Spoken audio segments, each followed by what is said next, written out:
Hi, thank you for joining me. I'm Kat, and on this channel we are talking about true crime, and I will also be translating a word from Romanian into English. So let's start with the word. The word for today is câine. Câine. Câine. Well done, guys. You just said dog. I'm hoping that I didn't translate this word before. I really have to keep a list. I keep saying that, but I really have to do it. Okay, so I have a question for you. Do we really care what happens in prison with pedos? I personally, honestly, couldn't care less, and I'm sure that a lot of people will agree with me. However, I can't believe that the defense team is arguing that their client is being treated badly in prison and he's not coping well because it's not something that he's used to. Yeah. You heard that right. This case, as short as it might be, it's completely vile. I don't have a lot of information available, but the ones I do have, trigger warning, involves pedos and animal abuse. 36-year-old Kieran Parkinson from Haydock, Merseyside, United Kingdom, groomed a child on the promise of paying him cash and performed a sex act on himself, forcing the child to watch. He struck up a conversation with the boy on social media, asking him to play footsie, also offering him money in exchange for sex acts. On one occasion, he even stood rubbing his private parts in front of the boy for several minutes. But this deranged individual, as it turns out, is married, and his wife is Mary Parkinson. Both of them have a history of drug abuse, especially Mary. Now you would think that she's got no idea about what's going on, right? Well, wrong. On closer examination of Kieran's phone, a collection of videos of women having sex with animals were also found. Yes, women having sex with animals. This included one lengthy homemade video showing Mary, his wife, engaged in, get ready for this, sexual activity with a family dog. Yes, with their pet dog. Other messages between the couple were also found talking about raping and assaulting children. Of course, that following this investigation, they were both arrested and they went to court as recently as October this month. They have been in court. Kieran Parkinson denied his rubbing of the private area being sexually motivated. He said that he was just scratching himself because he was itchy. Yeah, we know what kind of itch we are talking about here. But Kieran doesn't really have any previous convictions. He appeared via video link to HMP Liverpool and he admitted 3 counts of possession of extreme pornographic images, and he was found guilty of inciting a child to engage in sexual activity and causing a child to watch a sexual act. For all of this, yeah, Kieran was jailed for 2.5 years. Yes, 2.5 years. Sentencing, Judge David Swinnerton described Kieran as having shown a lack of control over his deviant sexual interests. Quote, "You seem to have been motivated by your own needs and desires. There is a background of drug abuse by yourself and particularly by Mary Parkinson. Some of the messages you were exchanging are extremely concerning." End of quote. The judge also imposed a sexual harm prevention order and a notification requirement, both lasting 10 years. Kieran Parkinson will be required to pay a victim surcharge.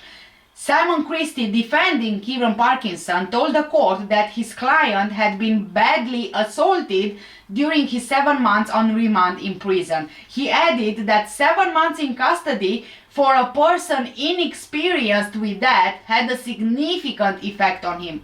But it doesn't have a significant effect on the child that he abused, on the family dog as well. I mean, I get that lawyers, they are just doing their jobs and whatever, but was that really necessary? Quite honestly, he probably got what he deserved. 38-year-old Mary Parkinson, his wife, on the other hand, pleaded guilty to 3 counts of possession of extreme pornographic images. Her defense counsel, Sarah Holt, told the court that Mary will be homeless after her release from HMP Style. The court was told she had limited previous convictions, including for fraud. Her sentencing was adjourned. And again, I have to say, the fact that she will be homeless, so what? So what if she will be homeless? You had sex with a dog, lady. Did you think that's normal? You also recording yourself doing it. Who cares that you will be homeless? Any action has a reaction. There are consequences to everything we do. So I suppose that's one of them. You will be homeless and your husband assaulted. It's just ridiculous to me. You've got nothing to defend on, then don't come up with these things, right? I really think that it's offensive to the victim here. I don't know what's wrong with some people and also their disgusting desires for animals. I don't know, psychologists are saying that they don't have any kind of mental issues, but this just is not normal. It's not normal. By the way, there is a term for this actually. They are called zoos. You know, zoos. Hopefully it's not going to turn into an umbrella of the LGBTQ community, just like they are trying to do with pedos. Bestiality is a sexual act with an animal, such as sexual intercourse or oral sex. Yes, it's a relatively uncommonly prosecuted offense. A Freedom of Information request to the Ministry of Justice confirmed that between 2007 and 2016, just 27 people in England and Wales were convicted of bestiality. Sexual intercourse with live animals, I can't even believe I'm saying this, is prohibited by Section 69 of the Sexual Offences Act 2003. Watching pornographic material of bestiality is illegal where it violates English and Welsh law on extreme pornography. The law on watching bestiality is set out at Section 63 of the Criminal Justice and Immigration Act 2008.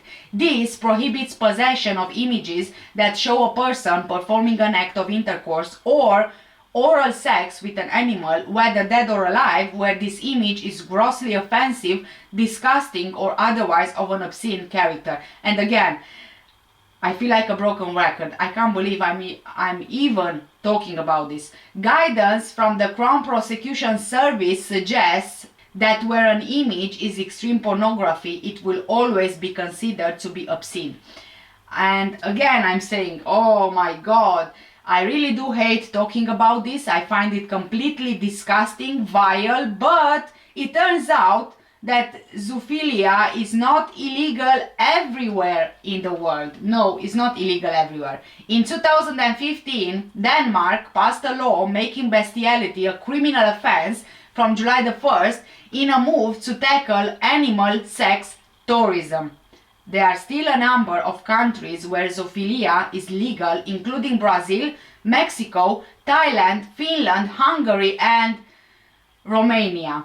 I mean, oh my God, I literally had no idea that zoophilia is legal in Romania as well. It's just unbelievable. In the US, for example, there is no federal law against zoophilia, although most states class it as a felony and or misdemeanor. Although in some states it's technically legal. For example, in Texas, Kentucky, Nevada, New Jersey, New Hampshire, Wyoming, West Virginia, and New Mexico. I'm saying it, I can't believe I got myself so deep into this. I went down the Google rabbit hole and I came across some really disgusting things. This animal sex tourism, I had no idea it's a thing, I had no idea it exists, but obviously it does. Yeah, it does. So basically, people from the countries where zoophilia is illegal, such as the UK obviously, go to these countries where zoophilia is legal to have acts with animals. For example, a growing number of tourists are traveling to Serbia for these services at, get ready, at animal brothels. Yes, we have also animal brothels. According to mirror.co.uk, the capital, Belgrade, is said to be a hotspot for zoophiles who enjoy it with animals such as Do I have to say it? Yeah, I guess I do. Such as goats, sheep, donkeys, dogs, cats, geese, and cows. Online ads even offer animal sex from between £60 to £135, with visitors paying an extra €50 or £45 to film themselves. Now this is all allegedly, okay? An investigation into this horrific trend was broadcasting by TV channel RTL, I think in 2017, which includes an image of a dog apparently wearing fishnet suspenders and high heels. Yes. I'm not going to show you any images or anything because first of all it's illegal, but most importantly it's beyond disgusting. Pavle Bihal, who runs an anti-animal cruelty group called Leviathan, wants the clubs closed down. He said, quote, "We have information about a club which is actually an apartment where all this happens. We are currently waiting for the location to be confirmed so we can report all to the police," end of quote.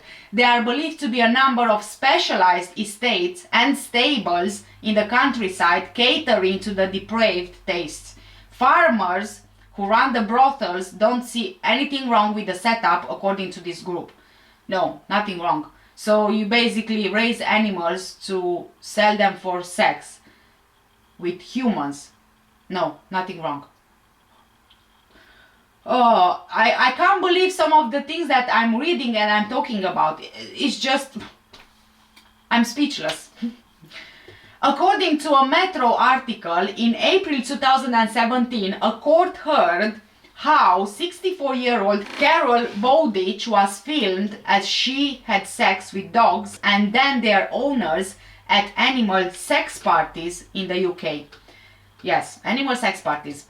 The case exposed the underworld of bestiality and the people who take part in the extreme activity. The forums where zoo parties, human and animal orgies are discussed are full of threads with advice for those arranging events for the first time. Yes, forums where animal orgies are being discussed. The most sought after locations for zoophile orgies are the discreet ones. Zoophiles often express the desire to find rural sites that are remote enough to ensure privacy but are still accessible for those taking part. Looking out for one another seems to be a common theme amongst those arranging parties where they watch each other have sex with animals. Many people suggest setting rules first, and almost all of them stress the importance of meeting other zoo friends and their animals in meet and greets before taking part.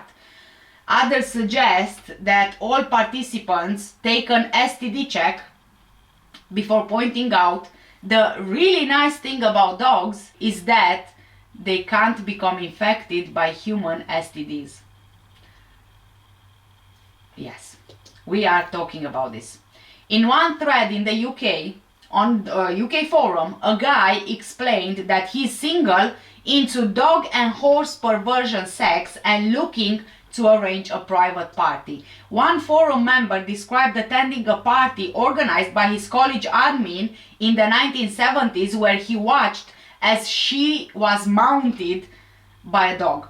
He recalled that she then repeated the act at two later parties. Website Gr00mer has a more detailed description of a party in Essen, Germany, attended by 10 men, 4 women and 2 dogs. The request was for heterosexual participants, but the only one to attempt sex with the animal was the host's wife, Bridget. The men and their dogs circled the bed as Bridget first played with and then attempted to have sex with a 3-year-old Alsatian called Cash.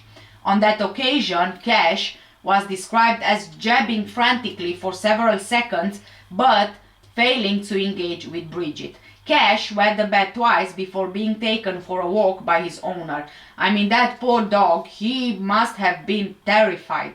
When they left the room, people were talking, being concerned that the dog was being beaten. In the UK, the thread is 444 pages long, with users explaining their most perverted fantasies and what they are looking to do in real life. You remember 64-year-old Carol? So, Carol Bowditch was handed a community order for having sex with a Saint Bernard, a black Labrador, and an Alsatian. Zoophile groups such as ZETA, a play on PETA, in Germany tried to argue that banning bestiality was unconstitutional and that if an animal was not harmed, it was moral law. There's nothing moral about this. Honestly, guys, it's nothing moral about this. So, if you are a normal person like I am, although I feel at this point I have no idea what normal is anymore, you are probably questioning why would someone have these perverted acts with animals. Mark Griffiths for The Independent wrote a few articles on the psychology of many different types of zoophilia, including those who have engaged in sexual activities with dogs, also known as cynophilia, cats, allurophilia, horses, echinophilia, pigs, porcinophilia, birds, ornithophilia, dolphins, delphinophilia, lizards, herpetophilia, and insects, formicophilia. I have a few questions here. Okay, dogs, cats, horses, pigs, but birds? Dolphins? Lizards? And how do you have a sex act with insects? I feel like I'm in a science fiction movie. Seriously. Dr. Alfred Kinsey shocked the US in the 1950s when his infamous Kinsey reports claimed that 8% of males and 4% of females had at least one sexual experience with an animal. There was a much higher prevalence for zoophilic acts among people who worked on farms. For example, 17% of males had experienced an orgasmic episode involving animals. According to Kinsey, the most frequent sexual acts that humans engaged in with animals comprised of calves, sheep, donkeys, large fowl such as ducks and geese, dogs and cats. Can you tell by now how uncomfortable I am even talking about this or even reading from the script that I have in front of me? In the 1970s, the world-renowned sexologist Professor John Mooney claimed that zoophilic behaviors were usually transitory, occurring when there is no other sexual outlet available. However, research carried out in the 2000s shows that this is not the case. In the years before the internet, almost every scientific or clinical study reported on zoophilia were case reports of individuals that sought treatment for their unusual preference. And I can't believe that we are actually calling this an unusual preference. Preference is not a preference. How can you call this a preference? Animals cannot give consent, just like children cannot give consent. You can't call pedophiles minor attracted persons with a sexual interest, with this kind of preference. Just like you can't call zoophiles an unusual preference. Oh God, where is this world going to? However, the internet, yes, the internet is the god of nowadays stupidity, sorry.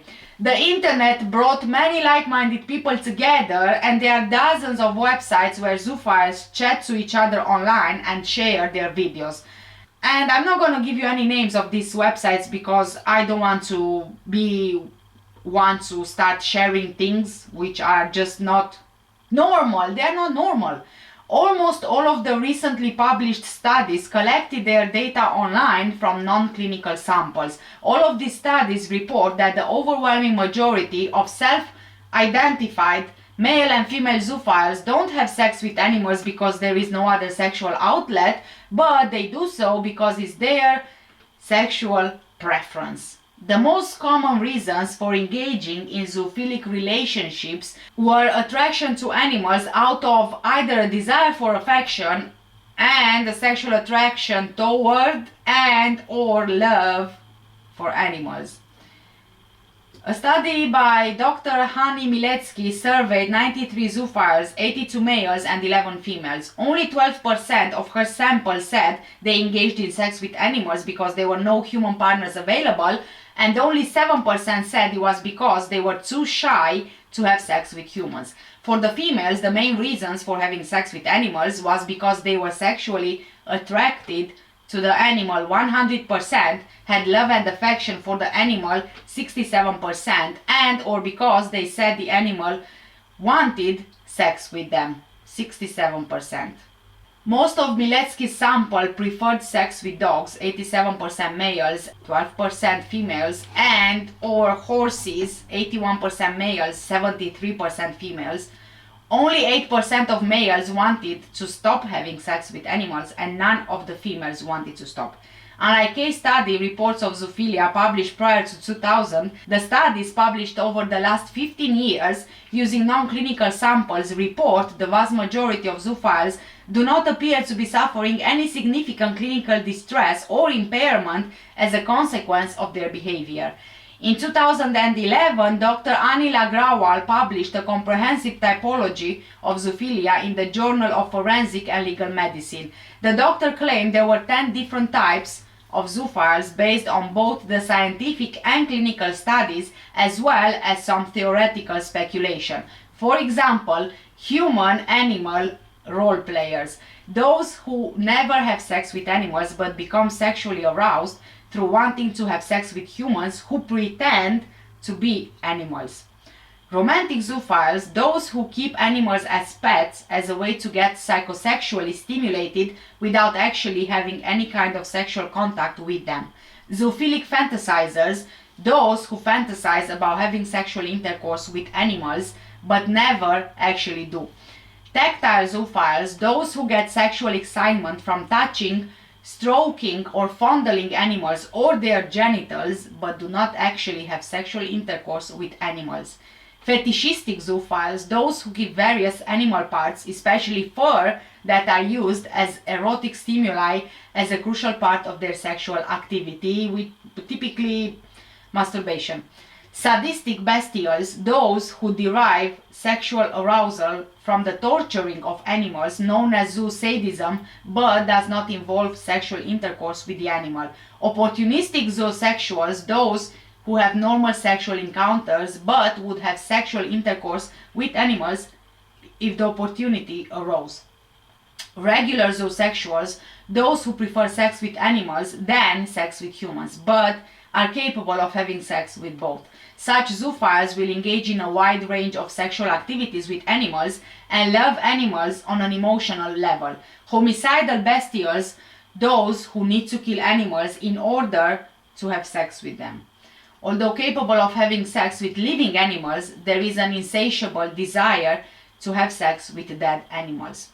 Exclusive zoosexuals, those who only have sex with animals to the exclusion of human sexual partners. Many zoophiles believe that in years to come their sexual preference will be seen as no different to being gay or straight.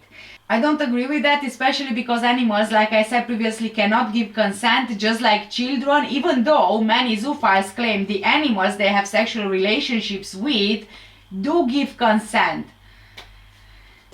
And I'm asking you, as a normal person, how can an animal give consent to sex? Because some of these people are saying that because the animal is licking them or, I don't know, getting their tongue out, that means that they give their consent.